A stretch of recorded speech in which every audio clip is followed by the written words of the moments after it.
I'm gonna be honest with y'all, man. This video has been on the shelf for a very long time now. But since Hunter x Hunter is coming back, I had no choice but to make this video. Hunter x Hunter is one of my top 5 anime of all time, and nothing will change that.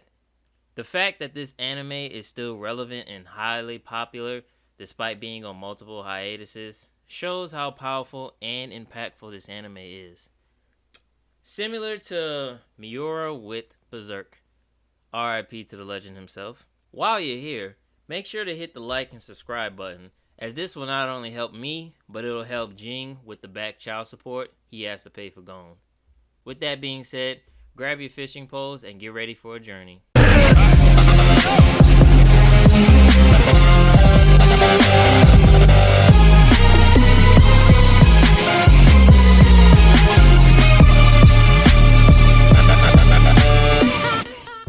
Now, every arc in Hunter x Hunter is phenomenal. Don't let anyone tell you different. But that doesn't change the fact that we all have our own personal rankings of each arc.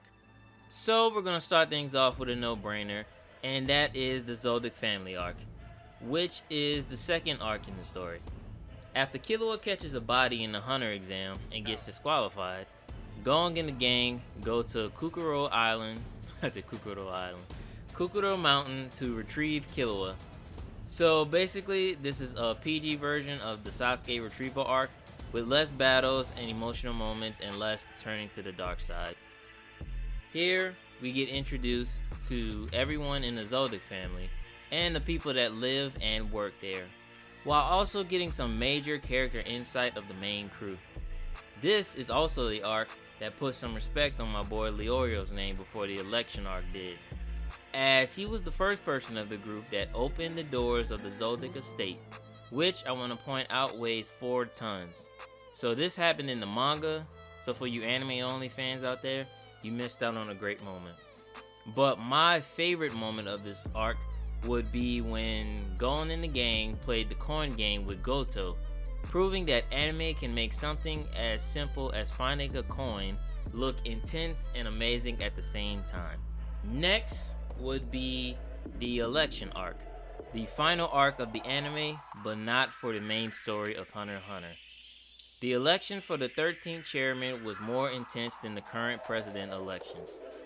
After the dark and emotional ride that Chimera Ant gave us, I don't blame Togashi for making this arc less chaotic and more fun, like the beginning of the arc. Oh, like the beginning of the story, I mean.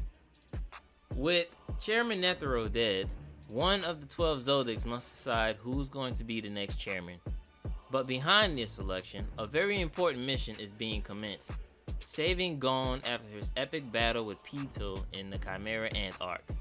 This arc not only teased the future of the story, but also showed a lot of strong characters, being Jing, who's a 5-star hunter, but we've been knowing that since the beginning of the story, Pariston, the other Zoldicks. We finally see how dangerous Illumi is with his nin abilities. I'm not going to go into details about that.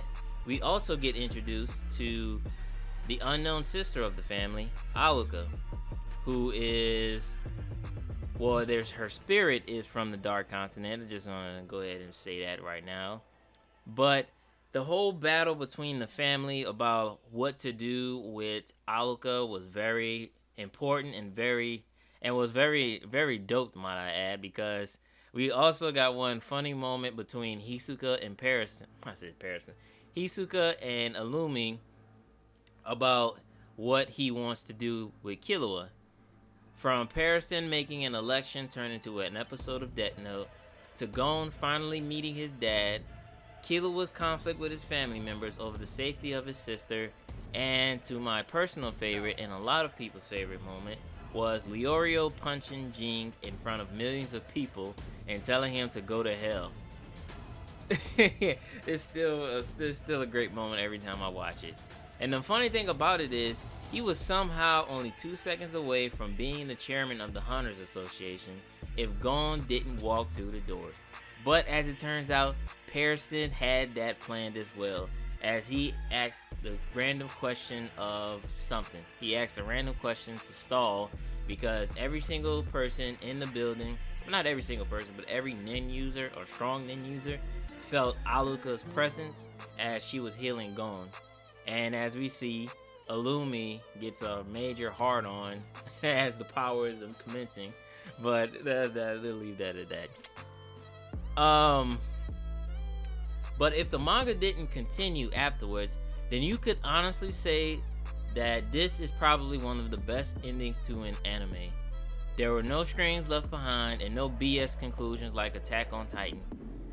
This isn't about Attack on Titan. Can you please stick to Hunter x Hunter? Hey man, it ain't my fault that they came up with that dumbass conclusion.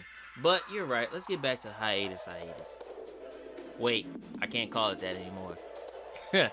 Anyway, this arc was phenomenal, but not the best of the group. Next is the Hunter's Exam, the very first arc of the story that began the hunt for Gon's dad and the start of an epic bond and an epic journey between Gon and Killua.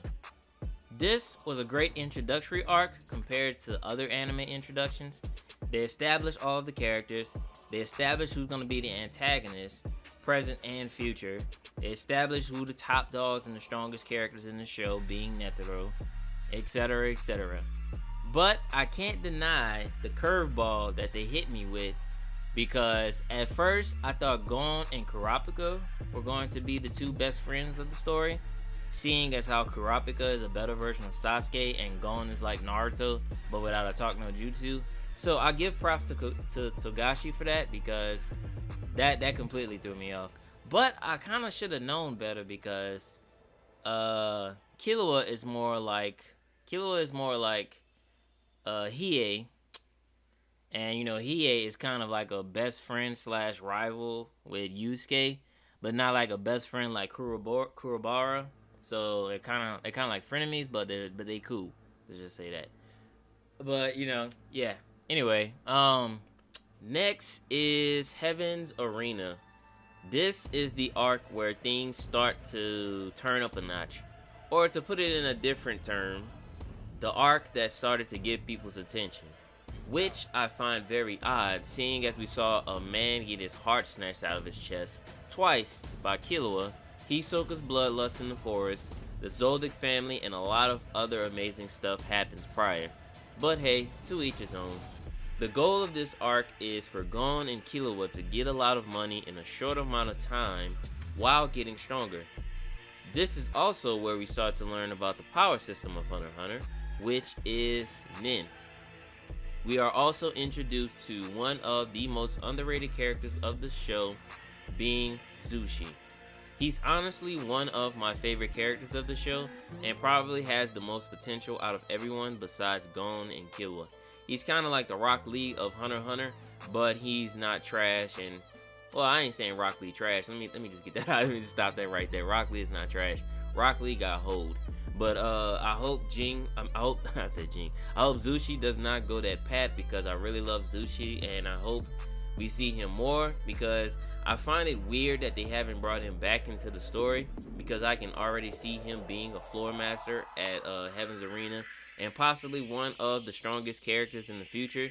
I saw a thread one time on YouTube where somebody said that Zushi could be the next Netero, and I was like, bruh, do not get my expectations up that high, because you know how much I love Zushi, bruh. Like, don't even get me that excited. Excluding Zushi, we get one of the most popular fights in the anime, or you can kind of say the very first fight of the anime, which is Gon versus Hisoka.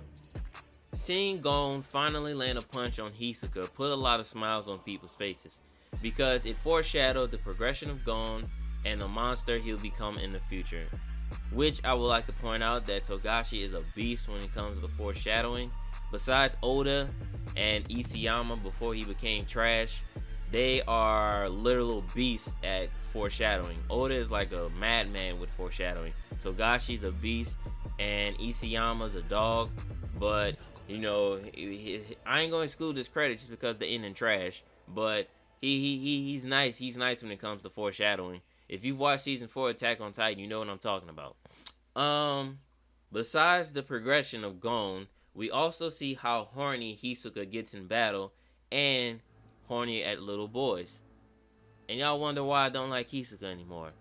You hate Hisoka because he killed Goto and what he did to the Phantom Troop. Okay, but that doesn't change the point. Heaven's Arena is one of the best tournament-based arcs, which is not surprising because one thing Togashi knows how to do, besides go on hiatuses, is deliver tournaments. Seeing as how he's the blueprint when it comes to tournaments in anime. Now we have Greed Island, the most underrated and underappreciated arc in Hunter x Hunter history. Till this day, I do not understand why this arc gets so much hate. I mean, unless you're a Beyblade fan and never played Yu-Gi-Oh! Or any role-playing game in your life, then I can kind of understand why you hate it. But honestly, this arc is top 5. I mean, top 5 in the show, but not like top 5 in history. Greed Island is the game that Gon's father created. Well, at least one of the people that created the game. Gon and Killua journey into this virtual video game world that might have a clue on his father's whereabouts. But the big twist of this game is that just like Sword Art Online, if you die in the game, you die for real. Also, Greed Island is actually a real island. And with every good arc, you have a great villain. And in my honest opinion, Ginthru is an underrated villain in the show, considering how he was able to finesse everybody into giving him their cards and then killing them afterwards. Hitting them with the classic, "You thought release was the disarm word, but it was I, Dio." Wait, wrong anime. Wrong anime. My apologies. This arc is fantastic because it explored more about the premises of how to use Nin and ways to experiment with it. It also gave us one of the best sports moments in anime history. Yes, you heard me, in history. Better than Dragon Ball Super's baseball episode, better than the whole entire premises of Haikyuu, even better than L and Light's tennis game. I'm talking about the dodgeball game between Razor and Gon. This part is why Hunter x Hunter is the best sports anime ever. On one side you have Razor, who is one of the game masters, who can also conjure up nin balls that can literally be bombs. But the fact that he has pure raw strength alone makes him dangerous. But on the other side, we have Killua, Gon, Bisky, aka an unofficial JoJo protagonist, and the Bungee Gum pedophile himself, Hisoka. Which is honestly, this moment is probably one of my top 10, maybe top 15 greatest moments in Hunter x Hunter. And once we're done with that, we get an epic conclusion with the Bomber story, and we also get one of the most infamous moments in Hunter x Hunter history. And now for the bread and butter arcs of Hunter x Hunter. The first one up to the plate is the Dark Continent Expedition arc. The first arc that takes place after the anime. Netero's son, Beyond Netero, issues a challenge to go and explore the forbidden area, the Dark Continent. A certain area that only 4 people have been to and only 3 have survived. Former Chairman Netero, Ziggy Zoldyck, Lenin, and Don Freaks, who went over there 300 years ago, and it is not confirmed if he's dead or alive because the second half of his journal is missing. It hasn't been confirmed if he's alive or not.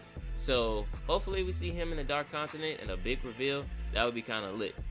The rest of the Zoldicks see this as a problem and try to stop him. And now that I'm thinking about it, this kind of reminds me of Gold D. Roger starting the One Piece journey. Well, Gold D. Roger was the start of it, but the guy that was in the crowd that asked him where the One Piece was, he's the main reason why this journey started. So praise to both of them. I'm pretty sure he got killed afterwards. I'm pretty sure he got killed after asking Gold D. Roger that question. So yeah, props to him. This is just proving that One Piece is the GOAT of anime and manga. And this arc showed us more. This arc showed us more of the games between Jing and Pearson, and showed us what Jing's nin ability is, which is that he's able to copy anyone's physical attack as long as he's seen it and has been hit by it, seeing as he copied Leorio's teleportation punch and made use of it. But instead of a single punch, he used multiple punches to take care of hired henchmen. Like, the build up for the Dark Continent is crazy, and I for one can't wait to see what the Dark Continent has in store for us whenever we finally reach there.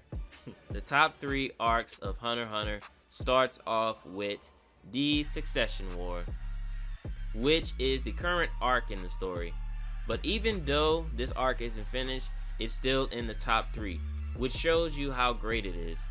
But to be honest, if it was actually finished, it would be top 2, no debate. The Succession War is probably one of the craziest and most hyped arcs in Hunter x Hunter. While everyone is on board the Black Whale to prep for their journey to the Dark Continent, 14 princes are in one big battle royale for the Kakin Empire. The power plays and alliances formed in this arc are so shocking and so top tier in my honest opinion. It's kind of like Game of Thrones with all of the betrayal and the alliances and stuff, but the only difference is it's not going to have some BS ending like Game of Thrones did. Season 7 was trash, and don't let anybody tell you different. In this arc, we dive deeper into NIMBYs and it has shown how dangerous and powerful they are. Alika was the start of it in the election arc, but Succession War is taking it to another level. And speaking of another level, we see how extremely OP Kurapika really is. Togashi made Kurapika basically a walking cheat code. In Yorknew arc, he was basically page 1 of the cheat book, but in this arc, he's the whole damn book. Alright, I'm not even going to go into much detail about his abilities, but one of them is that he's able to copy someone's ability and store it for himself. So not only is this man ridiculous with his chains, he can also steal your move. Like bruh, calm down. We know how much you want the spiders, but calm down, bruh. But it is a nice way because he doesn't want his abilities to be focused on the spiders. He wants to be versatile with it. So props to him for that. And not to mention, one of the princes is learning how to use Nin and is already showing signs of being the most dangerous prince and possibly person on the boat because he's a specialist. he's a specialist. And the funny thing about it is that this prince is the person that Kurapika needs to see about the remaining eyes of his clan. And we're patiently waiting for this confrontation because I know when these two finally link up, it's gonna be crazy. And who knows if they're gonna fight or what, man. But I just know that when this finally happens, it's gonna be crazy. It's just gonna be top tier. But the biggest highlight of this arc is the spectacular fight that happens at Heaven's Arena. This is the best fight in Hunter x Hunter history. No debate. Don't even try to question it. It is. And when you anime fans see it finally animated, you're gonna understand why this is the best fight in Hunter x Hunter. And the aftermath of this fight is still shocking to me because it plays a pivotal role in this arc and the future of a certain group of people. It plays a huge part in that. And I for one can't wait to see what Togashi adds to this arc in the future. Now number 2 goes to the Yorknew arc.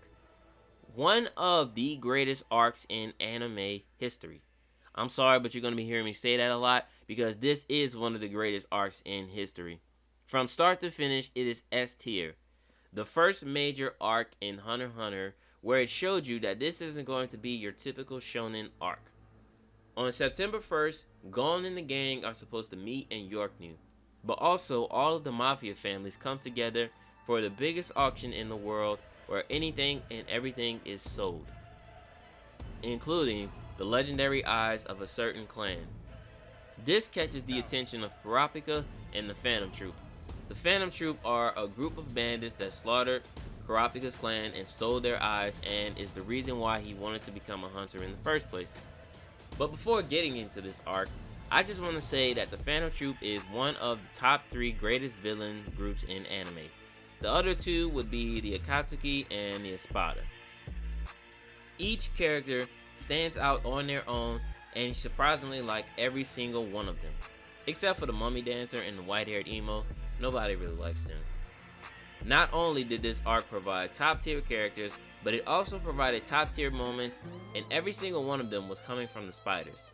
From the massacre at the auction, Uvo fighting the Shadow Beast, which I would like to point out is possibly one of the worst hyped up groups in anime history.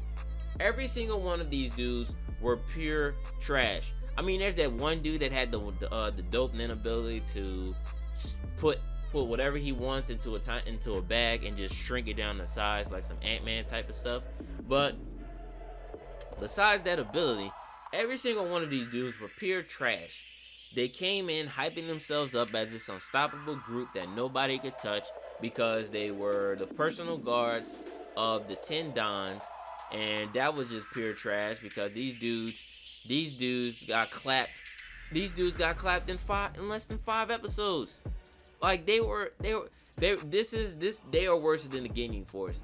At least like the Ginyu Force, they're planet busters at best. At least they're planetary, I can say.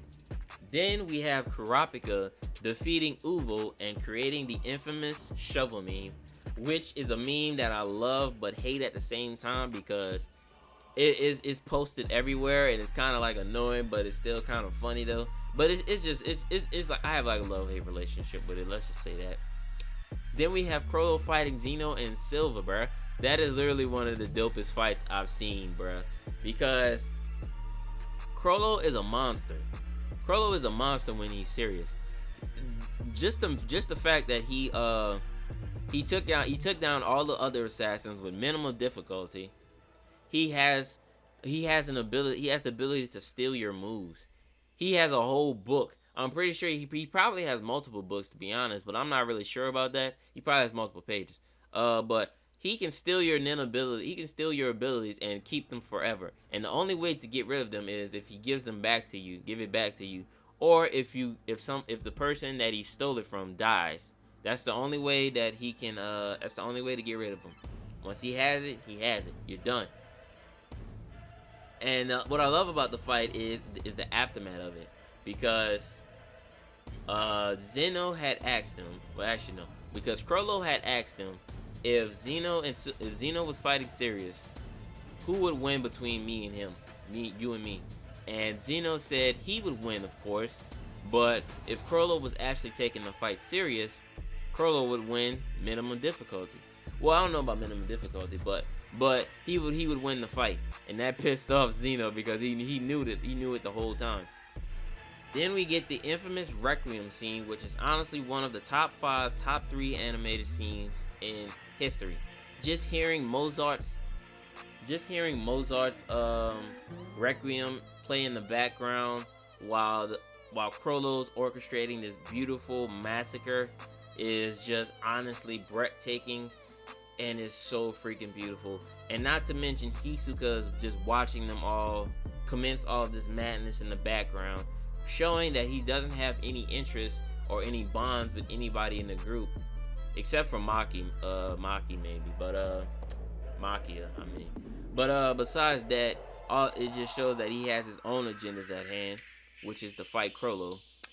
Once this arc started, it never stopped moving. Once it started, it's just crazy how 0 to 100 this arc went. Despite what the spiders did to Kurapika's people and making you want him to get his revenge, Togashi somehow makes you like them and you don't want them to get killed. And that, my friend, is called good storytelling. Now, the best arc in Hunter x Hunter is without a doubt the Chimera Ant arc. Not only is this the best arc in Hunter x Hunter, but this right here is one of, if not the best arc in anime history. Everything you know about storytelling is told in this story. Top tier storytelling, top tier character development, top tier moments, top tier fights, top tier deaths, top tier everything, just top tier overall. Togashi was in his element when he made the Chimera Ant arc. From start to finish, it is an emotional roller coaster, because just when you think you have an understanding of the arc, it somehow finds a way to surprise you and punishes you for it. I'm not going to go into too much detail about the Chimera Ant arc because I already have a video talking about it being the best arc in history. Everything you need to know is told in that video, so make sure you watch that, please. Like, I got a bunch of Hunter x Hunter videos on the channel if you haven't noticed by now. I got Phantom Troop videos, I got Phantom Troop videos, I got a certain fight that happened in the manga videos, I got stuff about that. Like, I got Hunter x Hunter bangers. Don't worry about that. I got Hunter x Hunter bangers. This isn't my first one. And that concludes this video. Thank you for watching. Let me know how you feel in the comments and if you're excited about the GOAT returning. Also, make sure to hit the like and subscribe button. Thank you, and I'll see you in the next hiatus.